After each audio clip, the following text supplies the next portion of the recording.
This is Doug DeMuro, and today I'm going to tell you why I'm disappointed with the new Toyota Land Cruiser. I just spent a week with the new Toyota Land Cruiser. I didn't do another full review video of it because I already did one, and frankly I think they sent me the very same vehicle that I reviewed a couple of months ago. There's no point in doing another one, but I had a lot of time to really ponder it, to really drive the Land Cruiser, and I'm just going to lay it out and tell you why it's not doing it for me. Today's video is sponsored by Cars and Bids, which is my online car auction website for modern enthusiast cars. Cars and Bids has around 600,000 registered users, all excited to bid on and buy special cars like this and this and this and this. So, if you're looking to sell your enthusiast car, do it on Cars and Bids and reach a huge audience. Okay, so just spent a week with the new Land Cruiser. They sent me a press car for a week, drove it around for a week, and after a week, I am even more mystified by the new Land Cruiser and disappointed by it than I was before. And I already gave a not very glowing review to it like in spring, summer. But after a week behind the wheel, I am even more disappointed. And there's several different reasons why I'm not really feeling the new Land Cruiser. I'm gonna start with the biggest reason, or at least one of the biggest reasons, which is I just don't think it's all that compelling of a product. The new Land Cruiser has a turbocharged hybrid 4-cylinder engine with 326 horsepower. And I gotta say, never has 326 horsepower felt so much like 247 horsepower. It really just does not have a good powertrain that's matched to it. And by the way, I'm not just hating on it because they went from a V8 to a turbo 4-cylinder and they shouldn't do that and I'm a purist and I want a big old V8. In fact, I really have enjoyed a lot of the cars that have downsized from their big engines to turbocharged smaller engines, and my two daily driver cars are exactly that, including another Toyota truck, which I will get to in a little bit. But the powertrain in that Land Cruiser just ain't it.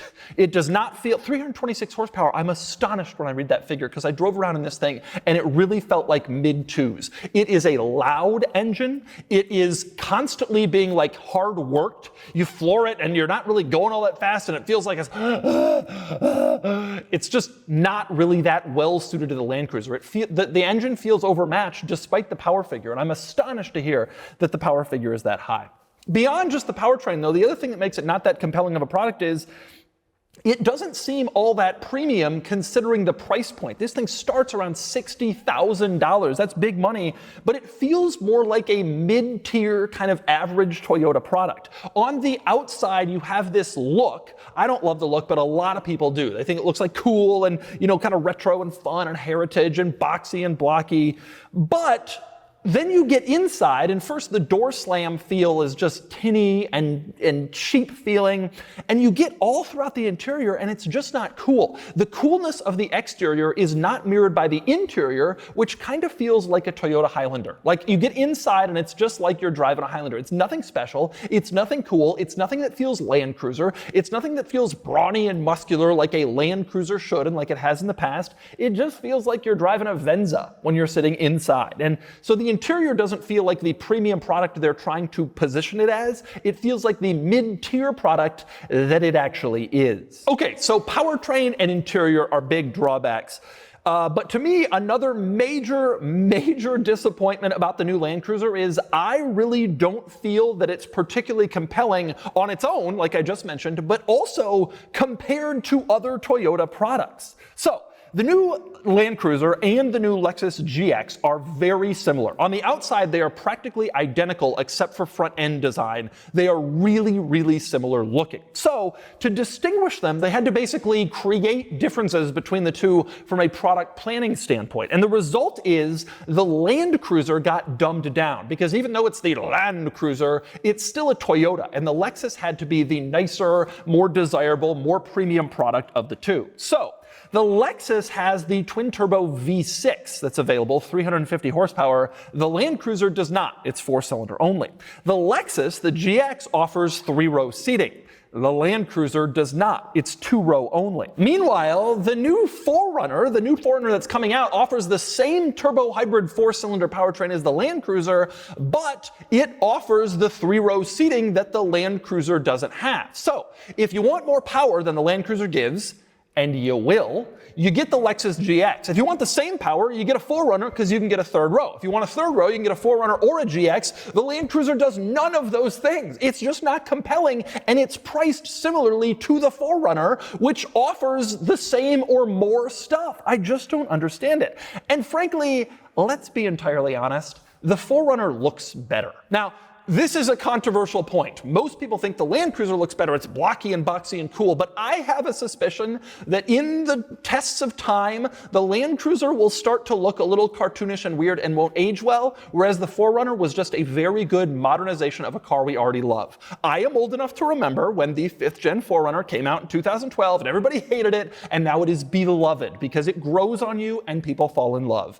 And this will happen with the new 4Runner. And with the Land Cruiser, I think the design kind of becomes polarizing and kind of starts looking like a 2020s car, whereas previous Land Cruisers have been a lot more timeless. It's also worth pointing out, the 4Runner is cheaper on the base end. The 4Runner is actually cheaper, and they haven't released full 4Runner pricing yet, but I have a suspicion that trim for trim, the 4Runner is gonna be cheaper than the Land Cruiser, which means you don't have a really compelling reason on paper to buy the Land Cruiser over the 4Runner, except that it has the Land Cruiser name. Which leads us to the next problem. It's not a Land Cruiser. That's another major issue that I have with this. And maybe this is where some of my purist kind of behavior and mindset comes in. But to me, as I was growing up, idolizing the Land Cruiser, I've owned 2, by the way, idolizing the Land Cruiser was always the top dog Toyota. You had other Toyotas, you had the Highlander and the RAV4 and the Venza and the Sequoia and all these other Toyotas, but at the top, the absolute killer was the Land Cruiser. If you wanted 3-row seating, there was a Toyota for you. You know, the Highlander could do that. If you wanted off-road capability, the 4Runner could do that. If you wanted a V8, the Sequoia could do that. But if you wanted all of it put together, that was the Land Cruiser, the big boy, the top dog. It always had that market position. And that's just not the market position of the Land Cruiser now, the new one. It's kind of a mid-tier product in Toyota's lineup. It rivals the 4Runner pretty much directly, although like I mentioned, the 4Runner has more seats and is cheaper, and frankly is gonna probably be as off-road capable. Now, in today's Toyota truck lineup, the Sequoia, and specifically the Sequoia TRD Pro and the Sequoia Capstone, are the Land Cruisers that I grew up with. The Sequoia is now the big boy in terms of sizing, in terms of seating, in terms of engine power. It has more power than any the Land Cruiser 4Runner GX models have. It's in terms of size, in terms of pricing, the Sequoia now sits at the top. And the TRD Pro has the off-road capabilities that the old Land Cruiser did.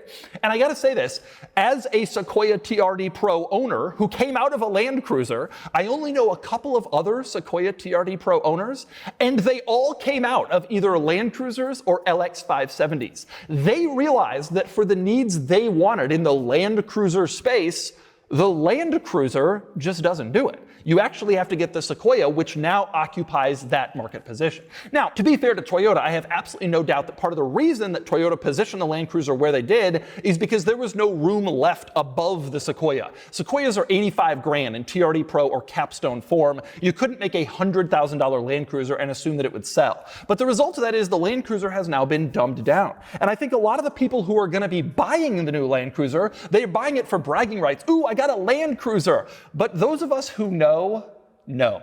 There was a Land Cruiser before, and there is a sorta Land Cruiser now. That's really just kind of a worse 4Runner with an average interior and a very mediocre powertrain. Now, I want to mention here, because I'm going to get some hate from this video for people who have the new Land Cruiser and who adore it.